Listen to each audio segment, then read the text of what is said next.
दोस्तों टाटा स्टील की बात करें तो यहाँ पे देख सकते हो कि स्टॉक के अंदर मामूली सी आज गिरावट जरूर देखने को मिल रही है, लेकिन ब्रोकरेज हाउस बहुत ज़्यादा बुलिश है टाटा स्टील को लेकर। यहाँ पे टाटा स्टील ने अपनी एनुअल रिपोर्ट भी पेश की है। आगे आने वाले समय में किस तरह से फ्यूचर प्लान है उसको वीडियो के माध्यम से हम समझने की कोशिश करेंगे। इस रिपोर्ट में और क्या क्या बातें कही है टाटा स्टील की तरफ से। टाटा स्टील टाटा ग्रुप की बहुत पुरानी यानी कह सकते हैं कि सबसे पुरानी और मजबूत कंपनी है। इंडिया की दूसरी स्टील सेक्टर की सबसे बड़ी कंपनी है। प्राइस काफ़ी कम है। आपको ये पता ही होगा कि इसकी प्राइस 1000 के आसपास थी 2 साल पहले। इसकी फेस वैल्यू को बदला गया, 10 रुपीज़ की फेस वैल्यू को 1 रुपीज़ कर दिया गया। प्राइस 100 के आसपास आ गई और वो 100 का स्टॉक अभी भी 150 के आसपास है। काफ़ी समय निकला है और आने वाले समय एक अच्छी तेज़ी के लिए तैयार हो रहा है। यहाँ पे म्यूचुअल फंड ने भी जम के खरीदारी की है जुलाई महीने में, जिसको हम समझने की कोशिश करेंगे क्या इस लेवल पे खरीदारी करनी चाहिए। लेकिन फ्रेंड उससे पहले अगर आप पहली बार हमारे चैनल पे आए तो चैनल को सब्सक्राइब कर दीजिए, एक बेल आइकॉन दबा दीजिए ताकि जब भी नया वीडियो बने पहला नोटिफिकेशन आपको मिले। वीडियो पसंद आए तो लाइक से ज़रूर कीजिए।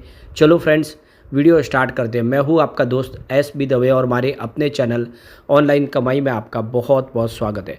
तो सबसे पहले टाटा स्टील के कारोबार की बात करें, सुबह 2 बजे के आसपास का टाइम है। स्टॉक की शुरुआत पॉजिटिव हुई 155 पर, परंतु यही दिन भर का ये यहाँ से गिरावट का माहौल बन गया। आप देख लो कि स्टॉक इंट्राडे में 152 तक आ गया। अब इस समय 153 के आसपास ट्रेड कर रहा है 0.56% की गिरावट के साथ, यानी या यूँ कह सकते हैं कि लगभग फ्लैट ट्रेड कर रहा है क्योंकि क्लोजिंग कल की 153.96 के आसपास ही थी। सीमित दायरे में स्टॉक ट्रेड कर रहा है। अब इसकी परफॉर्मेंस देखें तो इस अगस्त महीने में स्टॉक काफ़ी अच्छी दौड़ लगा चुका था। 1 अगस्त को इंट्राडे में 168 तक पहुंच गया था और उसके बाद अब इसमें देखें तो प्रॉफिट बुकिंग हावी हो गई, जिसकी वजह से 5 अगस्त को स्टॉक फिर से 149 के आसपास आ गया। यानी ये कह सकते हैं कि यहाँ पे आपको कम से कम 20 रुपये के आसपास की गिरावट देखने को मिलेगी। 168 से सीधा 149 के आसपास आ गया। उसके बाद स्टॉक ने फिर थोड़ी सी कोशिश की दौड़ने की, लेकिन 150 से 152 के दायरे में ये कम से कम आप देखें तो ये 6 तारीख से लेके 12 तारीख तक इसने ट्रेड किया। बीच में जरूर थोड़ी सी अप डाउन हुई लेकिन वही सीमित दायरे में था। लेकिन 13 अगस्त से स्टॉक में फिर गिरावट शुरू हुई। आप देखो कि 13 अगस्त को स्टॉक 148 के आसपास लो में आया और ये 14 अगस्त को गिरते हुए 146 पर आ गया। काफ़ी गिरावट हुई, यानी जो स्टॉक 168 तक पहुंच चुका था इस महीने की शुरुआत में वो 146 तक आ गया 14 अगस्त को। 10-15 दिन में स्टॉक में काफ़ी गिरावट हुई, लेकिन पिछले 2 ट्रेडिंग सेशन में फिर स्टॉक ने दौड़ना शुरू किया है। 16 अगस्त को क्लोजिंग 149 के आसपास थी और 19 अगस्त को यानी कल आप देख सकते हो कि 154 के आसपास ने क्लोजिंग दी है। तो कुल मिला के देखो कि आज फिर थोड़ी सी दबाव जरूर है, लेकिन निचले लेवल से मौका मिला खरीदारी का, लोगों ने खरीदारी शुरू की। अब आने वाले समय बेहतर प्रदर्शन कर सकता है स्टॉक। अब यहाँ पे जो बड़ी अपडेट निकल कर है, टाटा स्टील ने एक्सचेंज को जानकारी दी है नोटिस के माध्यम से कि 19 अगस्त को यानी कल इन्वेस्टर इंस्टीट्यूशनल मीटिंग रखी गई थी, जिसमें कंपनी के विज़न को लेकर उन्होंने अपने इंस्टीट्यूशनल इन्वेस्टर के साथ में बातचीत की है। उनको आगे की विज़न की सारी क्लैरिटी दी है, किस तरह से कंपनी आगे बढ़ेगी। जिसमें कुछ हाईलाइट अगर आप देखें तो यहाँ पे देख सकते हो कंपनी की तरफ से जो प्रेडिक्ट किया गया 2030 तक के लिए करीब 590 मिलियन पॉपुलेशन इंडिया की हो जाएगी 2030 तक। दूसरी तरफ अगर आप देखें तो पर कैपिटा इनकम 2030 तक देखिए $4000 तक जा सकती है, जो इस समय $2450 के आसपास है।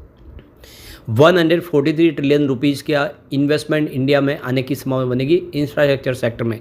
और आपको ये पता ही होगा कि जितने इंफ्रास्ट्रक्चर सेक्टर है वो स्टील के बिना पूरे नहीं हो सकते।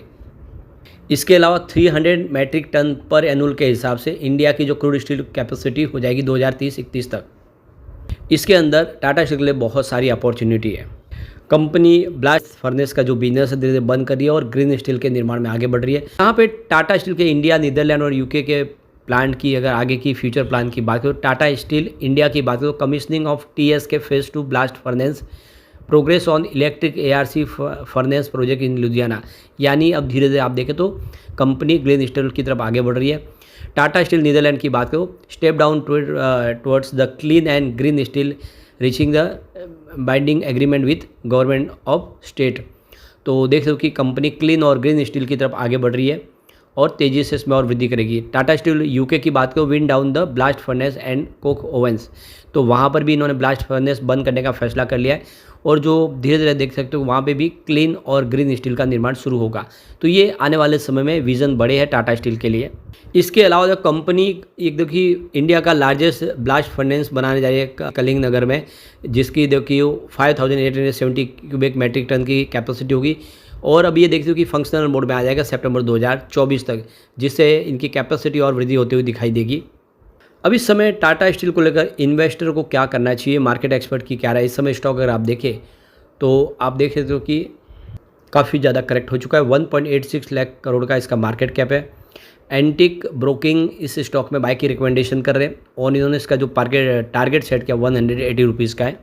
एंटिक ब्रोकिंग का कहना है कि कंपनी की जो ऑर्डर बुक है काफ़ी अच्छी है और जिस तरह से इंफ्रास्ट्रक्चर सेक्टर में इस समय तेज़ी देखने को मिल रही है, आने वाले समय टाटा स्टील बेहतर कर सकता है और इसके वॉल्यूम ग्रोथ में सुधार देखने को मिल सकता है, इसलिए 180 के टारगेट के साथ आपको खरीदारी करनी चाहिए। फिलिप कैपिटल ने इसका 174 का टारगेट दिया है। फिलिप कैपिटल का कहना है कि आने वाला फाइनेंशियल 2025 स्टील इंडस्ट्रीज़ के लिए काफ़ी बेहतर होगा। प्राइस काफ़ी ठीक है और जिस तरह से सरकार की तरफ से एक के बाद एक जो फैसले लिए जा रहे हैं वो काफ़ी पॉजिटिव है। नीदरलैंड ऑपरेशन की जो है इस समय वो भी परफॉर्मेंस ठीक दिख रही है, जो प्रॉब्लम थी वो कम हो रही है। यूरोप मार्केट भी ठीक लग रहा है। आने वाले इसमें जो फैसले करे जिसका असर पॉजिटिव देखने को मिलेगा और एक बेहतर प्रदर्शन की उम्मीद कर रहे हैं। इसके अलावा एक्सिस सिक्योरिटीज़ की बात करें 175 के टारगेट के साथ होल्ड की रेटिंग दी है और कंपनी का कहना है कि आने वाले समय में एक अच्छी संभावना बन रही है। एबिटा मार्जिन सुधर सकता है। टाटा स्टील को लॉन्ग टर्म के लिए होल्ड करना चाहिए।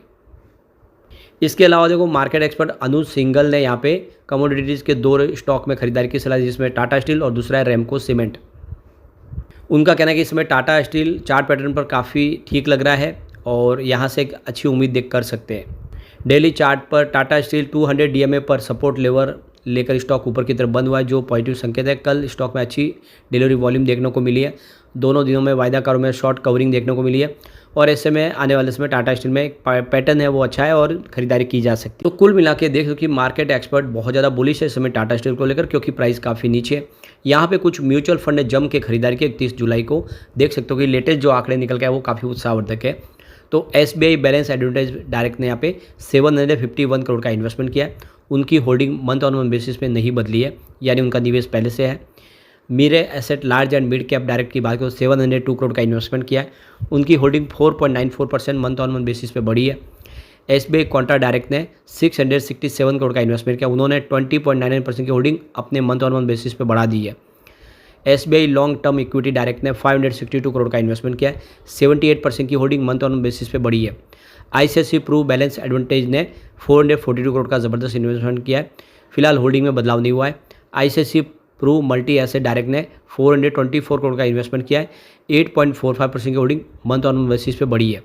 इसके अलावा निप्पॉन इंडिया लार्ज कैप ने 413 करोड़ का इन्वेस्टमेंट किया है। यहाँ पे होल्डिंग में बदलाव नहीं हुआ है। फ्रैंकलिन इंडिया फोकस इक्विटी ने 413 करोड़ का बड़ा इन्वेस्टमेंट किया है। 10.25% की होल्डिंग को बढ़ा दिया मंथ ऑन बेसिस पे। मीरे एसेट एल्स टैक्स सेवर ने 370 करोड़ का इन्वेस्टमेंट किया है। 7.17% की होल्डिंग मंथ ऑन बेसिस पे बढ़ी है। इसके अलावा कोटक इक्विटी ऑर्बिटेज ने 363 करोड़ का इन्वेस्टमेंट किया है। उनकी holding 109% month on month basis पे बढ़ी, यानी ज़बरदस्त निवेश बढ़ाया कोटक ने। तो ये एक अच्छा इशारा है, निवेश किया जा सकता है टाटा स्टील में। लेकिन फ्रेंड, कोई भी इन्वेस्टमेंट करने से पहले अपने फाइनेंशियल एडवाइस बड़े ले लें या अपना खुद का रिसर्च करें, क्योंकि मैंने वीडियो आपके एजुकेशनल पर्पज़ के लिए ही बनाया। वीडियो पसंद आए तो लाइक से जरूर कीजिए और चैनल को सब्सक्राइब कर दीजिए। Thank you friends.